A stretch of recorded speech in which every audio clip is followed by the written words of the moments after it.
আসসালামু আলাইকুম বন্ধুরা, 100 টাকা নিয়ে চলে যাচ্ছে আমাদের বাদরাটে মাছ বাজারে। এবং মাছ বাজারে যাইতে আমাদের এই রোডটাই পড়ে, এত সুন্দর একটা ভিউ, সেজন্য একটু দাঁড়াইলাম আপনাদেরকে দেখানোর জন্য এবং চলে আসলাম মাছ বাজারে।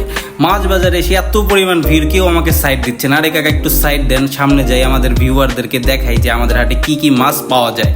তো আজকে হাটে তেমন বেশি মাছ নাই, ভাবলাম 100 টাকার ট্যাংরা মাছ কিনবো, কিন্তু ট্যাংরা মাছ আমার সাথে যাচ্ছিল না। এর জন্য খুঁজছিলাম যে কোন মাছটা কিনলে ভালো হয়। পরে আমার চোখে পড়লো এই মাছটা, মাত্রই চলে এসেছে আমাদের হাটে নদী থেকে এই মাছগুলো। তো আমাদের এই আঙ্কেলকে বললাম যে মাছগুলো উঠান, আমি কিনবো যে টাকাই হোক। আমার মাছগুলো খুব পছন্দ হয়েছে। এখানে গলদা চিংড়ি আছে, বাম আছে, বেলে আছে, সব ধরনের মাছই আছে।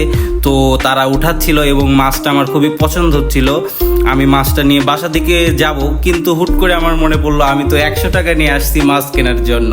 তো মাছ তো আর আমার কেনা হলোই না।